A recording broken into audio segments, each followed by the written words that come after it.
అందరికీ నమస్కారం. Welcome to Q news. నేను కిరణ్. ప్రస్తుతం మనం 2025వ సంవత్సరంలో ఉన్నాం. మరి 2025 సంవత్సరం అంటే మరి వివిధ ప్రపంచ దేశాలు టెక్నాలజీ అనే పేరుతో ఎన్నో టెక్నాలజీ కనిపెడుతుంటే మరి ఇంకా మన భారతదేశంలో ఇంకా కులం అని చెప్పి కుల వివక్షలు ఇంకా కొనసాగుతూనే ఉన్నాయి. దళితులపైన దాడులు జరుగుతూనే ఉన్నాయి. ప్రతిరోజు ఏదో ఒక వార్త వింటూనే ఉన్నాం మనం.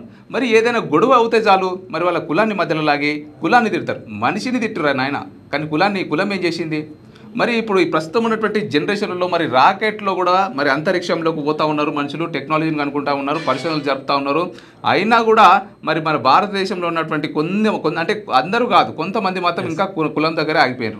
ఇదంతా ఎందుకు చెప్తున్నా అనుకుంటున్నారా? ఈరోజు ఒక న్యూస్ అయితే రావడం జరిగింది. సిద్దిపేట జిల్లాలో ఒక గ్రామంలో, ఒక మారుమూల గ్రామంలో మరి పొలం గొడవ జరుగుతున్నటువంటి క్రమంలో మాట పెరిగి కుల వివక్ష కారణంగా దళితులపైన దాడి చేయడం జరిగింది. ఇంకా దళితులపైన ఇంకెన్ని రోజులు ఈ దాడులు? మరి ఒక వీడియో చూపిస్తాం మీకు. ఆ వీడియో చూసే ప్రయత్నం చేద్దాం. ఇది సిద్దిపేట జిల్లాలో కసిరెడ్డిపల్లి అనే ఒక గ్రామం అన్నమాట. ఆ గ్రామంలో జరిగినటువంటి ఒక సంఘటన.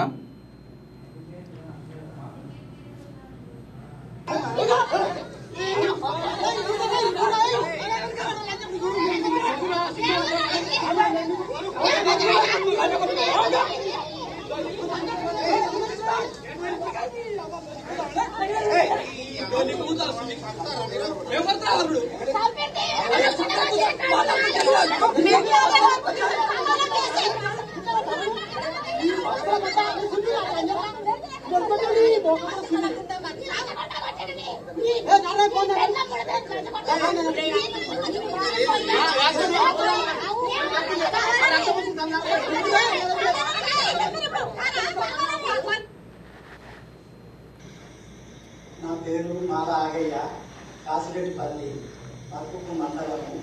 మా జాగ నుండి సకినాల జాగ ఉంది. ఆ జాగలకు సకినాల భాస్కర్ వచ్చి కడిగి పాపుతుంటే నేను పోయి వద్దంటే నన్ను కొట్టిండు. నన్ను కొడితే మా కొడుకు వచ్చింది. మా కొడుకు వస్తే మా కొడుకుని కొట్టిండు. మా కొడుకుని కొట్టినాక మా కోడలు వచ్చింది. ఆ కోడలు వచ్చినాక కూడా నువ్వు ఎవరివే మాలదానం మధ్యదానం అట్లా వలన మళ్ళీ సింగం వెంకటేష్, చాలా భాస్కర్, నరేష్, గజం నరేష్, మళ్ళా వాళ్ళ ప్రభాకరు, వీళ్ళు కూడా కొట్టిండు. మళ్ళా మేము పోలీస్ కంప్లైంట్ కూడా ఇచ్చాము. ఎవరు శ్రద్ధ తీసుకోలేదు. ఎస్సీ కింద మేము కంప్లైంట్ ఇచ్చినాము. వాళ్ళు ఎవరు శ్రద్ధ తీసుకోలేదు. మళ్ళా తీర్మార్ మల్లన్న గురించి మాకేమైనా సాయం కావాలని మేము కోరుతున్నాము. నా పేరు విశ్వపతి, మా నాన్న పేరు ఆగయ్య, మా కాసిరెడ్డిపల్లి. శనివారం 14 తారీఖు పోయిన నెల బయట కడిలు వాడుతుంటే ఒక 20 మంది వచ్చి కడిలు వాడుతుంటే మీరు ఎందుకు మీరు ఎవరు వాడుతున్నారని అంటే భాస్కర్ కడిలు వాడుతున్నాడు అని చెప్పింది. భాస్కర్ మీరేమో నేను కడిలు వాడుతున్నాం అంటే పలానా కృష్ణమూర్తి జాగా మేము కవర్ చేస్తున్నాము. కవర్ చేస్తుంటే భాస్కర్ వచ్చి కడిలు వాడుతున్నాం. మీరేమో భాస్కర్ కడిలు వాడుతున్నాం అంటే నాదిగా బాబు జాగా నేను వాడుకుంటున్నా అని అన్నాడు. ఇది కాదు, పలానా కృష్ణమూర్తి మేము కవర్ చేస్తున్నాము, నువ్వు వాతతో మేము కృష్ణమూర్తితో మాట్లాడుకుంటామని మేము అంటే ఆయన మా నాన్న కొట్టిండు, తండ్రిని కడుపులో తాగిండు. ఆయనతో పాటు 4 మంది వచ్చి కడుపులో తాగిండు. మాది కూడా నెట్టి తిట్టాలని కొట్టాలని మేము హాస్పిటల్ తీసుకెళ్ళి సీను వెంకటేశ, వల్లపు రవి, గజం నరేష్, నలుగురు 5 కొట్టగానే మేము హాస్పిటల్ తీసుకెళ్ళాము. హాస్పిటల్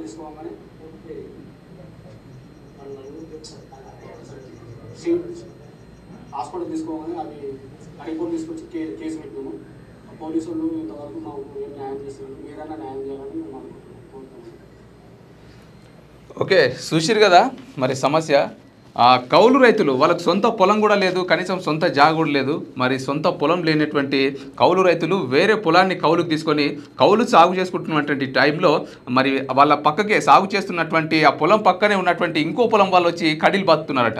ఆ కడీలు బాతున్నప్పుడు మరి వీళ్ళ కౌలు తీసుకున్నప్పుడు ఆ భూమి మొత్తం కూడా కౌలు చేసుకుంటారు కదా, మరి వీళ్ళ భూమిలో కూడా వచ్చి కడీలు బాతున్నటువంటి టైంలో మరి ఎందుకు బాతున్నారు, మేము ఇది కౌలు తీసుకుంటున్నాం, మరి మేము పొలం సాగు చేసుకుంటున్నాం అని చెప్పినా కూడా లేదు మేము పాతామని చెప్పేసి అయితే ఇద్దరి మధ్యలో మాట మాట పెరిగి మరి గొడవ అయితే జరిగింది. మరి ఈ గొడవ అంతా కూడా పక్కన పెడితే మరి కులం ఎందుకు మధ్యలో వచ్చింది? మరి దళితులు అని చెప్పేసి ఇక అంటే వాళ్ళు తక్కువ కులం వాళ్ళని చెప్పి ఆ కులాన్ని మధ్యలోకి లాగడం ఎంతవరకు కరెక్టు? మరి దళితుల పైన దాడి అలాగే కులాన్ని మధ్యలోకి లాగడం మాత్రం 100% తప్పే. మరి ప్రజెంట్ మనం రాకెట్లో తిరిగేటువంటి యుగంలో ఉన్నా కూడా ఇంకా కులం దగ్గర ఆగిపోతున్నామని చెప్పి తెలియజేయడానికి నిదర్శనం ఈ యొక్క వీడియోలను మంచిగా ఈ యొక్క ఘటన అని చెప్పుకోవచ్చు.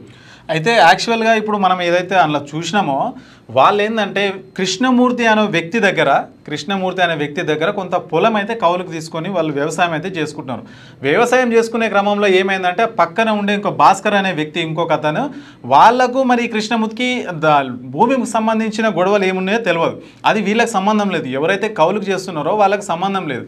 అయితే భాస్కర్ సంబంధించిన వ్యక్తులు కొంతమంది 20 మంది వచ్చి కృష్ణమూర్తి అనే వ్యక్తి పొలంలో అయితే కడీలు నడుతున్నారంట. అంటే కడీలు నడుతున్నారంట, వాళ్ళకి ల్యాండ్ సంబంధించి ఇది మాదే అని చెప్పేసి వాళ్ళైతే కడీలు నడుతున్నారంట. ఇప్పుడు వీళ్ళు కౌలుకున్న వాళ్ళు వీళ్ళు ఏం చేస్తారు, వీళ్ళకు సంబంధించింది అంటే వీళ్ళకు కృష్ణమూర్తి అనే వ్యక్తి వీళ్ళకి అప్పచెప్పిపోయింది కదా భూమి, వీళ్ళకి సంబంధించింది కాబట్టి వీళ్ళు ఎందుకు నాడుతున్నారు మీరు, ఇది కృష్ణమూర్తిది కదా అని అంటే లేదు ఇది భాస్కర్ది అని చెప్పేసి అక్కడి నుంచి వచ్చిన 20 వ్యక్తులు మరి భాస్కర్ది అని చెప్పి వాళ్ళు కడీలు మాడుతున్నారంట. ఈ మధ్య ఈ జరిగే క్రమంలో వాళ్ళకు గొడవ స్టార్ట్ అయిందంట. గొడవ స్టార్ట్ అయితే ఆ భాస్కర్ సంబంధించిన వ్యక్తులు వీళ్ళని ఎవరైతే వీళ్ళు దళితులు ఉంటారో వీరు మాదిగా అని పేరు పెట్టి మీకెందుకురా మీకు మీకెందుకురా అని చెప్పేసి వాళ్ళని విచక్షణ రహితంగా తిట్టడం కొట్టడం వాళ్ళు చేస్తున్నారంట. మీకు ఏమన్నా ఈ ల్యాండ్ ఇష్యూలు ఉంటే మీరు పోలీస్ స్టేషన్లో తెలుసుకోండి, కోర్టుల్లో తెలుసుకోండి. అంతేగాని దళితులకు కులం పేరు పెట్టి మాదిగా అని పేరు పెట్టి మీకు ఎవరిచ్చారు అసలు హక్కు, మీకు ఎవరిచ్చారు? మనకు ఇంత సైన్స్ నడుస్తుంది, ఇంత రాకెట్ యుగంలో అసలు మీకు రైట్స్ ఎక్కడే చూసిరు కదా మీరు? విచక్షణ రహితంగా కింద పడేసి పాపం ముసలైన కింద పడేసి కొట్టుకుంటుండు. మీకు మాదిగా అంటే అంత ఆ కులాలు మీకు ఎట్లా కనిపిస్తున్నాయి అసలు? అంటే వాళ్ళకు బతికే హక్కు లేదా? కనీసం వాళ్ళకి భూమే లేదు. అట్లా ఒకళ్ళ దగ్గర ఏదో వాళ్ళు కౌలుకి ఇచ్చారు కాబట్టి వాళ్ళు చేసుకునే క్రమంలో వాళ్ళు వ్యవసాయం చేసుకుంటారు. సో అట్లా కూడా వాళ్ళకు అది చేస్తలేరా? వాళ్ళ హ్యాండ్వర్లో భూమి ఉంది కాబట్టి వాళ్ళు మాట్లాడే క్రమంలో వాళ్ళు మీకు మర్యాద చెప్పాలి. అంతేగాని ఇష్టం ఉన్నట్టు ఆ కులం పేరు పెట్టి మాదిగా అని తిట్టడం ఎంతవరకు కరెక్ట్? మీకు ఎవరు ఇచ్చింది అసలు అంత హక్కు? నాకు డౌట్. సరే వాళ్ళు చిన్న కులము, మరి చిన్న కులం పైన దాడి చేసి దళితులని దాడి చేసిరు. మీరు పెద్ద కులమే కదా, మరి మీరు పని చేయకుండా ఒక 10-15 రోజులు లేకపోతే ఒక నెల రోజులు ఉండరు. మీ కులం మీకు అన్నం పెడుతుందో చూద్దాం. ఏ కులమైనా, ఎంత పెద్ద కులమైనా, ఎంత చిన్న కులమైనా మన రెక్కల కష్టం లేనిదే మన ముద్ద నోట్లకు దిగదు. మరి మీరు పెద్ద కులంలో పుట్టిరని చెప్పేసి మరి అంత పొగరుతోని చిన్న కులంలో అని చెప్పేసి ఆ దళితుల మీద దాడి చేయడం ఎంతవరకు కరెక్ట్? అసలు ఇక్కడ కుల ప్రస్తావన ఎందుకు వచ్చింది? మీకు కావాల్సింది ఏంది? గొడవ. అది వాళ్ళకు మీకు ఇద్దరు ఓనర్స్కు గొడవ ఉంటుంది. గొడవ వస్తే వీళ్ళు పనులు వీళ్ళు వాళ్ళ దగ్గర కౌలు చేస్తున్నారు. కౌలు చేసినంత మాత్రాన వాళ్ళకి ఏం చెప్పాలి? మీరు పక్కకు తప్పుకోండి, మేము చూసుకోవడం చెప్పాలి. మీకు కుల ప్రస్తావన ఏమిటి? మాదిగా తిట్టే హక్కు మీకు ఎవరు ఇచ్చారు అసలు? ఇది ఎంతవరకు కరెక్ట్? అసలు మీకు ఎవరిచ్చారు? అసలు మాదిగా పేరు పెట్టి తిట్టడం అనే హక్కు మీకు ఎవరిచ్చారు? దీనికి సంబంధించి వాళ్ళు కేసు పెట్టినా కానీ పోలీసు వాళ్ళు పట్టించుకుంటారంట. మరి ఇది ఎంతవరకు కరెక్ట్ అనేది ఒకసారి అయితే మీరైతే ఆలోచించండి ఒకసారి. మరి దళితుల పైన దాడి చేసినా కూడా పోలీసు వాళ్ళు పట్టించుకుంటలేరంటే ఎంత అధ్వాన స్థితిలో మరి కొంతమంది ప్రభుత్వ ఉద్యోగులు వ్యవహరిస్తున్నారో మనం అర్థం చేసుకోవచ్చు. మొత్తం మీద మన క్యూ న్యూస్ మీడియాని అయితే ఆశ్రయించడంతో ఈ ఘటన అయితే బయటకు రావడం జరిగింది. మరి దళితుల పైన ఏదైతే దాడులు జరుగుతున్నాయో మరి దానిపైన ఆ కోర్టులు కూడా మరి దళితుల పైన అంటే కులం పేరును తీస్తే వాళ్ళకి ఖచ్చితంగా అట్రాసిటీ కేసులు కూడా వాళ్ళపైన నమోదు చేయండి అని చెప్పి చాలా కఠినమైనటువంటి రూల్స్ అండ్ రెగ్యులేషన్స్, చాలా కఠినమైనటువంటి శిక్షలు ఉన్నాయి. అవన్నీ కూడా లెక్క చేయకుండా మీరు తిట్టడం మరి నిజంగా ఇది కరెక్ట్ కాదు. ఖచ్చితంగా ఒకవేళ అట్రాసిటీ కేసు కనుక బుక్ అయితే మీరు ఏ బొక్కలో పోతారో మీకే తెలియదు. అసలు ఇప్పుడు కులంని తిట్టే అవసరం ఏంది? నీకు వ్యక్తితో పంచాయితే వ్యక్తిని తిట్టండి. వ్యక్తికి సంబంధించిన కులాన్ని తిట్టడం ఎంతవరకు కరెక్ట్? అసలు దీనికి సంబంధించి పోలీసుల దగ్గరికి వెళ్ళా మరి వాళ్ళు ఎస్సీ ఎస్టీ కింద కేసు పెట్టినా కానీ వాళ్ళు తీసుకుంటలేరంట మరి పోలీసులు.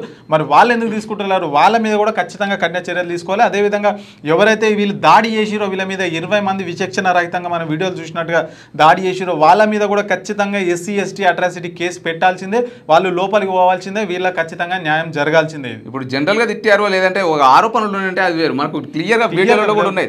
ఆ కులాన్ని తిట్టినటువంటి తిట్లు అవన్నీ కూడా క్లియర్గా వీడియోలో ఉన్నాయి. ఇంకా రక్తాలు కట్టట్టు కొడుతూ ఉన్నారనమాట. ఒక వీడియో చూపిస్తాను మీకు. ఇప్పుడు ఆ వీడియోలో ఎంత విచక్షణ రహితంగా దాడి చేసిరో చూడండి.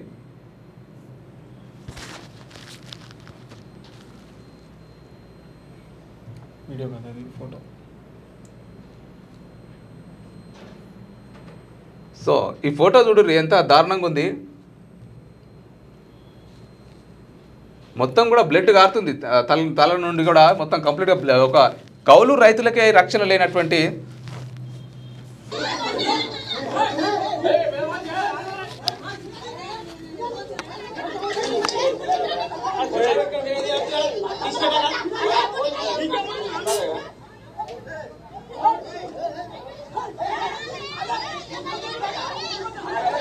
ఓకే వీడియో కొంచెము రొటేట్ అవ్వడం వల్ల క్లియర్గా కనిపించలేకపోవచ్చు. మరి దాంట్లో విచక్షణ రహితంగా దాడి చేస్తూ ఉన్నారు కౌలు రైతులపైన. మీరు పెద్దోళ్ళని మరి ఇదే విధంగా ఎందుకు క్వశ్చన్ చేయరు? పెద్దోళ్ళని మరి ఎందుకు ఇప్పుడు కౌలు రైతుల పైన చేసినటువంటి దాడి పెద్దవాళ్ళపైన ఎందుకు చేయరు? అంటే వాళ్ళు పెద్దవాళ్ళు లేకపోతే వాళ్ళకు పలుకుబడి ఉందని చెప్పి భయమా? మరి ఇలాంటి చిన్న కౌలు రైతులకే రక్షణ లేకుండా పోతుంటే మరి ఇంకా మరి మధ్యతరగతులు కావచ్చు, ఇంకా పేదరికం ఉన్నటువంటి వాళ్ళ పరిస్థితి ఏందో మనకైతే క్లియర్ అర్థమవుతుంది. మరి ఖచ్చితంగా పోలీస్ వాళ్ళు కూడా మరి ఇలాంటి క్లియర్ కట్గా ఆధారాలు ఉన్నటువంటి నేపథ్యంలో మరి పోలీస్ వాళ్ళు కూడా వాళ్ళపైన అట్రాసిటీ కేసు నమోదు చేసి ఖచ్చితంగా కఠినమైనటువంటి చర్యలు తీసుకోవాలని చెప్పేసి అయితే డిమాండ్ చేస్తా ఉన్నాం. మీకు 100 సమస్యలు ఉండొచ్చు, మీ జాగాకు వాళ్ళ జాగా 100 సమస్యలు ఉండొచ్చు, కానీ అక్కడ కౌలు తీసుకునే వాళ్ళు వాళ్ళ బాధ్యత ఆ భూమిని పరిరక్షించేది వాళ్ళ బాధ్యత కావచ్చు. అడ్డుకుంటారు ఖచ్చితంగా, వాళ్ళ ల్యాండ్లకు వస్తే ఖచ్చితంగా అడ్డుకుంటారు. అడ్డుకున్నప్పుడు మీరు చెప్పాలి. ఏదో విచక్షణ రహితంగా 20 మంది అతని మీద దాడులు చేసుకుంటా క్యాస్ట్ పేరు పెట్టి కులం పేరు పెట్టి మాదిగా అని తిట్టడం, దీనిపైన యాక్షన్ తీసుకోకపోవడం ఇదైతే చాలా పొరపాటు అని చెప్పాలి. ఖచ్చితంగా ఎవరైతే దాడి చేపించిన వాళ్ళపైన ఖచ్చితంగా ఎస్సీ ఎస్టీ అట్రాసిటీ అయితే కేసు నమోదు చేసి వాళ్ళైతే ఖచ్చితంగా లోపలేయాలని అయితే ఖచ్చితంగా మేము ఇక్కడి నుంచి అయితే డిమాండ్ చేస్తున్నాం. మరి ఇలాంటి ఘటనలు మళ్ళీ పునరావృతం కాకుండా మరి పోలీసు వాళ్ళు కూడా కఠిన చర్యలు తీసుకొని ఇంకా ప్రభుత్వం దృష్టి కూడా ఈ న్యూస్ వెళ్ళి మరి ప్రభుత్వం కూడా గట్టిగా స్పందించి ఇప్పటి నుంచి కూడా దళితుల పైన కావచ్చు, ఇక కులం పేరుతో కనుక దూషిస్తే ఎలాంటి కఠినమైన చర్యలు ఉంటారో ఖచ్చితంగా అందరూ కూడా వివరించే ప్రయత్నం చేయాలి. మరి దీని గురించి కూడా ఖచ్చితంగా పోలీసులు కూడా మరి ఒక మీడియా పాయింట్లో కావచ్చు ఏదైనా ఖచ్చితంగా దళితులపైన దాడి చేస్తే ఈ విధంగా ఉంటుందనే విధంగా వాళ్ళకి శిక్ష పడాలి. సో ఇదనమాట ఇవాళ ఇంకా మరొక న్యూస్తో మరిన్ని వార్త ఏమని చెప్తాం కట్ చేసి సర్లే.